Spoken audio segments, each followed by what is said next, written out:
What happens when one of Hollywood's most respected actors walks into what he expects to be a friendly interview, only to find himself under fire from a host, seemingly determined to take him down live on television? What you're about to see is one of the most explosive confrontations ever captured on daytime TV, where Mark Wahlberg's patience finally snaps during what was meant to be a routine appearance on The View. This isn't just another celebrity interview gone wrong. It's a striking reminder of how quickly things can spiral out of control when respect disappears. Before we dive in, hit that subscribe button and drop a comment sharing what you think set off this heated moment. The studio lights blazed as Mark Wahlberg settled into his chair on The View set, adjusting his jacket with the easy confidence of someone who has done countless interviews. He was there to promote his latest film, a heartfelt drama about second chances that had been earning rave reviews. During the commercial break, the other hosts, Whoopi Goldberg, Sarah Haynes, and the rest of the panel, greeted him warmly. But Joy Behar's demeanor felt different. She sat at the far end of the table, shuffling through her notes with a focused intensity that seemed out of place for what should have been a light-hearted promotional chat. "Welcome back to The View," Whoopi said as the cameras resumed rolling. "We're here with Mark Wahlberg talking about his new movie, and I'm sure we'll get into a lot more than that." Mark smiled and nodded. "Thanks for having me. It's always great to be here." Joy leaned forward, tapping her pen against her note cards. "Mark, before we discuss the movie, I think we need to address something that's been on a lot of people's minds lately." The shift was immediate. Mark's smile faltered slightly. "Sure. What's that?" "Your past," Joy said bluntly. "You've built this image as a reformed bad boy, a man who turned his life around. But let's be honest about who you really were back then. You weren't just a kid making mistakes." The other hosts exchanged uneasy glances. This wasn't in the pre-interview notes. Sarah Haynes shifted in her seat, and Whoopi's expression tightened with concern. Mark took a deep breath, hands clasped on the table. "Joy, I've been open about my past. I've never hidden from it. I made serious mistakes as a young man, and I've spent decades trying to make amends and be better." "Make amends?" Joy's voice rose slightly. "Mark, you committed hate crimes, actual hate crimes. And now you're here, in your expensive suit, making millions, being celebrated as a good guy. Doesn't that seem wrong?" The studio fell silent except for the hum of cameras. Mark's jaw tightened, and for a moment, it looked like he might stand and walk off. Instead, he leaned back, his voice steady but firm. "I was charged with assault. Joy, not hate crimes. But you're right, I did wrong. It was terrible. I've never tried to excuse it. I was a kid from a rough neighborhood who made bad choices, and I've worked every day since to be a better person." Joy wasn't backing down. She flipped through her cards with deliberate precision. "A kid making bad choices. You were 17 when you attacked that Vietnamese man. 17. You used racial slurs. You beat him with a stick. You left him permanently injured. That's not a kid making mistakes. That's a young man committing a violent act motivated by hate." The tension was palpable. The audience sat frozen, sensing the collision about to explode. Whoopi tried to intervene. "Maybe we should." "No." Joy cut her off, pointing across the table. "I'm tired of Hollywood rehabilitating people like this. I'm tired of society forgiving and forgetting while the victims never get that luxury." "You served 45 days in jail, Mark. 45. That man still has vision problems because of what you did." Mark's composure began to crack. His face flushed red, his hands clenched into fists. "You want to talk about him? His name is Johnny Trin. I've met with him. We've talked. He's forgiven me, Joy. He's moved on with his life, and we have a relationship now." "Oh, how convenient." Joy snapped, dripping with sarcasm. "The rich movie star meets with his victim and suddenly everything's okay. Did you pay him off? Is that how you bought his forgiveness?" Mark's chair scraped against the floor as he leaned forward, voice rising for the first time. "Are you kidding me right now? Are you seriously accusing me of paying off a victim? That's not what happened, and you know it." Joy smirked, clearly savoring the fact that she was getting under his skin. "I don't know anything except what I see," she said. "I see a man who committed racist violence, served less than 2 months in jail, and then became one of the biggest movie stars in the world. I see Hollywood rewarding bad behavior, and I see you sitting here acting like you're some kind of inspiration story. You know what I see? Mark's voice grew louder, his Boston accent sharpening as anger boiled over. I see someone desperate to score political points, willing to attack a person on live television without knowing the facts. You want to talk about what I was? Fine. I was a punk kid from Dorchester who thought violence was the answer to everything. I was angry. I was stupid. And yes, I hurt people. But I was also a product of my environment, just trying to survive in a world that didn't give kids like me many options. Joy leaned back, arms crossed, a look of satisfaction on her face. Oh, here we go with the poor little Mark Wahlberg just trying to survive story. Rich boy. Mark's laugh was bitter, almost harsh. Lady, you have no idea what you're talking about. I was one of 9 kids in a broken home. My father left when I was 11. My mother worked multiple jobs just to put food on the table. I was selling drugs and getting arrested before I was even a teenager. But sure, paint me as some privileged kid who decided to be racist for fun. The other hosts visibly shrank in their seats. Sarah seemed to disappear into her chair, and even Whoopi looked uncertain, searching for a way to regain control. The cameras rolled on, capturing every word, every rising pulse of tension. Joy wasn't done. So your solution to poverty was to attack innocent people. Your solution to a hard life was to make others' lives harder. That's your defense. Mark slammed his hand on the table, startling everyone. It's not a defense, it's context. Something you clearly don't understand. I'm not defending what I did. I'm explaining how I got there. There's a difference. But apparently, that's too nuanced for your simple worldview. The studio echoed with the sharp thud of his hand. Joyce's eyes widened for a split second before her smug expression returned, as if she'd just proven his violent tendencies. Simple worldview? She said coldly. Mine doesn't include beating innocent people and expecting a pat on the head 30 years later. Mine doesn't celebrate people who committed hate crimes just because they act in movies now. Mark was breathing hard, chest rising and falling as he tried to steady himself. The other hosts looked like they wanted to vanish. Whoopi attempted another intervention. Maybe we should? No. Mark interrupted, his voice quiet, deadly calm. She wants to do this. Let's do this. Joy, you keep using the term hate crimes, but that's not what I was charged with. That's not what I was convicted of. You're throwing around legal terms that don't apply, because it makes better television, right? Joy shuffled through her notes, pulling out a card. Assault and battery with a dangerous weapon. Criminal intimidation. And according to the police report, you used racial slurs during the attack. If that's not a hate crime, it's certainly hate adjacent. Hate adjacent. Mark laughed, but there was no humor in it. You're making up terms now. What I did was wrong, period. But you sitting there trying to prosecute me for something I already paid for, something I've spent my whole adult life trying to make right. That's not justice, Joy. That's revenge.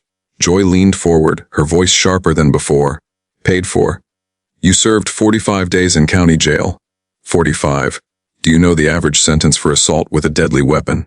Do you know how much time most people get for what you did? What do you want from me? Mark's voice rose again. You want me to go back in time and serve more? You want me to stop making movies? Crawl under a rock and never come out? What exactly would satisfy you, Joy? I want honesty. She shot back. I want you to stop pretending you're some redemption story. I want you to admit that you got away with something that would have destroyed any regular person's life. Mark stood abruptly, his chair rolling back. The other host tensed, security edging closer. You want honesty? Here's your honesty, Mark said, pointing directly at Joy. You're absolutely right, Mark said, his voice firm. I got breaks that other people don't. You know why? Because I worked my ass off every single day to earn them. I didn't just serve my time and forget about it. I've spent decades trying to give back to the community I hurt. I've hired hundreds of people from my old neighborhood, given them opportunities they never would have had otherwise. Joy wasn't intimidated by him standing. If anything, she looked energized. Oh, so now you're a saint because you hired a few people. That makes up for the violence, for the trauma you caused. I never claimed to be a saint. Mark boomed, his voice echoing through the studio.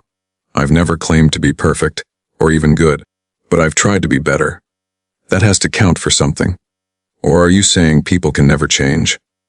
That someone who made a mistake, as a teenager, should be punished forever? Actions have consequences, Joy said coldly. And being rich and famous shouldn't protect you from them. Mark began pacing behind his chair, running his hands through his hair. Protect me? Lady, I'm reminded of what I did every single day. Every interview, every article, every time someone Googles my name. You think I've forgotten? That I don't carry this with me everywhere I go? Good, Joy replied simply. You should carry it. Your victims carry their scars forever. Why shouldn't you carry the guilt? Her words stopped him in his tracks. He turned to face her, his face flushed with anger. You know what? You're right about one thing. I do carry it, but there's a difference between carrying guilt and being destroyed by it. There's a difference between acknowledging your past and letting it define your entire future. Joy crossed her arms, unyielding. And there's a difference between redemption and just getting lucky. Which one do you think applies to you? I think you've already made up your mind, Mark said, quieter but more intense. You walked into this interview with your agenda set. You didn't want to talk about my movie. You didn't want a conversation about second chances or growth. You wanted to ambush me on live television to score points with your audience. Joy's mask slipped for the first time. Her voice got defensive. I wanted to hold you accountable for something everyone else seems willing to sweep under the rug. Accountable to who? Mark demanded. Who made you judge and jury of my life? Who gave you the right to decide if I've done enough to earn forgiveness? The public has that right, she shot back. When you put yourself out there as a public figure, when you make millions based on your image, the public has the right to question that image. Mark sat back down, still visibly agitated, his leg bouncing under the table. The public, or just you? Because last I checked, the public has been pretty forgiving. They've supported my movies, my businesses, my charities. So maybe this isn't about the public at all. Maybe this is about you wanting to take down someone you don't like. Don't make this personal, Joy snapped, her composure finally cracking. This isn't about me liking or disliking you. This is about principles. It's about not letting people buy their way out of consequences. Buy my way out? Mark laughed harshly. You think money erased what I did? That success magically made it okay. Every single day I wake up knowing I hurt someone. Every day I try to do something positive to balance out that negative. That's not buying my way out, that's living with responsibility. Sarah Haynes finally tried to intervene. Mark, maybe you could tell us about some of the charitable work you do. No? Joy interrupted sharply. We're not done. I want to know why you think your charitable work somehow absolves you of your crimes. Mark's eyes flashed with renewed anger. I never said it absolves me of anything. But you're sitting there acting like I've done nothing but coast on my past mistakes. You're ignoring everything I've tried to do to make things right. Because it's not enough, Joy said bluntly. It's never going to be enough. You can build 1,000 schools, hire 1,000,000 people, but that man still can't see properly out of one eye because of what you did. The studio went completely silent. Even the camera operators seemed to hold their breath. Mark stared at her, jaw working as he struggled to control his temper. The silence stretched on like a physical weight. His face had gone from red to pale, hands trembling slightly as her words sank in. Finally, he spoke barely above a whisper, but it carried more force than all his earlier shouting. You know the difference between you and me, Joy? His eyes never left hers. I know I'm not a good person. I've never pretended to be. But you sit there with your moral superiority, tearing people down on television, thinking that makes you righteous. Joy opened her mouth to respond, but Mark held up a hand, his voice growing stronger. No, you've had your turn. Now it's mine. You want to know about that man's eye? About the damage I caused? I think about it every day. I see his face in my nightmares. But you know what else I know? He and I have found a way to move forward together, something you clearly can't understand. Joy's expression hardened. Move forward. Is that what you call it? Meeting your victim for a photo op? Photo op? Mark exploded. Are you out of your mind? There were no cameras when I met Johnny Trin, no reporters, no publicists, nothing. Just two human beings trying to heal from something terrible that happened decades ago. He stood again, movements deliberate, controlled. You want to know what he said to me? He said holding on to anger was poisoning his life. He said forgiveness wasn't about me deserving it. It was about him choosing peace over hatred. But apparently, you know better than the actual victim what's right and wrong. Joy wasn't backing down. One victim forgiving you doesn't erase all the other harm you caused. What about the others you attacked? The broader community you terrorized. Mark's laugh was bitter, exhausted. Terrorized? You're really going to sit there and act like I was some kind of serial killer? I was a screwed-up kid who got into fights. I wasn't running a campaign of terror. Violence motivated by racial hatred is terrorism, Joy said coldly. Call it what you want, Mark replied, suddenly calm in a way more chilling than his anger. You're right, what I did was terrible, inexcusable, motivated by ignorance, hatred, stupidity. Are you happy now? Is that what you wanted to hear? Joy blinked, momentarily caught off guard by his tone. I wanted honesty, she said. Well, here's some more honesty, Mark continued, his voice sharpening. You've spent this entire interview trying to destroy me on live television. You attacked my character, questioned my motives, dismissed my efforts to make amends, and basically called me a lying racist who never changed. And you know what the ironic thing is? You've shown more hatred and malice in the last 20 minutes than I have in the last 20 years. The accusation hit like a punch. Joy's face flushed red, and for the first time, she looked genuinely shaken. How dare you compare what I'm doing to what you did? I'm holding you accountable? No, Mark said, pointing at her. You're bullying me. There's a difference. Accountability is asking tough questions and actually listening to the answers. What you're doing is public humiliation for your own entertainment. Joy stood, matching his posture. I don't have to listen to this from someone who... Mark cut her off. Someone who made mistakes, who tried to do better, who actually took responsibility for his actions, instead of pointing fingers at everyone else. Yeah, you're right. You don't have to listen to that. Whoopi finally spoke again, her voice tight with desperation, trying to regain control of the spiraling confrontation. Okay, I think we need to take a commercial break. No, both Mark and Joy said simultaneously, glaring at each other. Mark's voice rose to a crescendo. You know what really bothers me about this, Joy? It's not that you're bringing up my past. It's not that you're asking hard questions. It's that you're doing it with such obvious glee. You're enjoying this. You're getting off on trying to make me look bad on live television. Joy's voice trembled with rage. I'm trying to make sure people understand that actions have consequences. Consequences you can't just ignore. Mark exploded. Lady, I've been living with the consequences of my actions for 30 years! Every job interview, every relationship, every time I look in the mirror. But apparently, that's not enough for you. You won't be satisfied until I'm completely destroyed. Maybe that's what you deserve? Joy shot back, the words hanging in the air like a challenge. Mark stared at her, then slowly shook his head. You know what? Maybe you're right. Maybe I do deserve to be destroyed, to have my life ruined, my career ended, my family humiliated. But you know what I don't deserve? To be attacked by someone who's supposed to be a professional journalist, but who's acting like a schoolyard bully. He started walking toward the edge of the set, done with the interview. You want to know the truth about redemption, Joy? It's not about other people forgiving you. It's about learning to live with what you've done and trying to be better despite it. But some people would rather trap everyone in their worst moments forever. Joy called after him, her voice now desperate. Running away doesn't change what you did. Mark stopped and turned, his voice cutting across the studio like a knife. I'm not running away from what I did. I'm running away from what you're doing. There's a difference, but I don't expect you to understand it.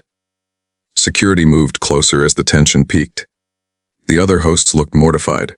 The audience was silent. Cameras captured every second of the breakdown. Joy made one last attempt to regain control.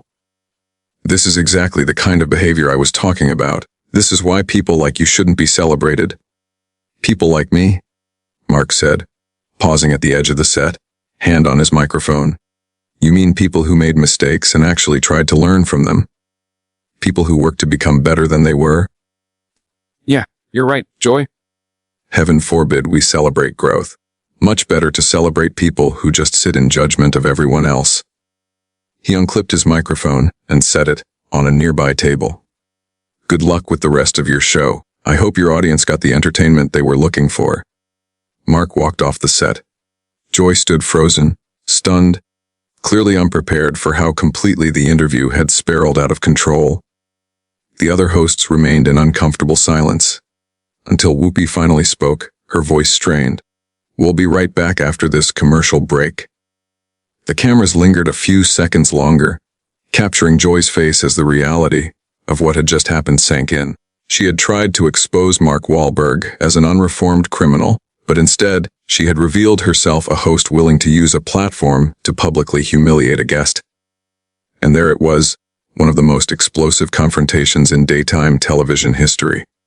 What began as a routine promotional interview became a battle over redemption, accountability, and whether people can truly change. Mark Wahlberg may have walked off the set, but he left behind a powerful reminder of the difference between holding someone accountable and simply trying to destroy them.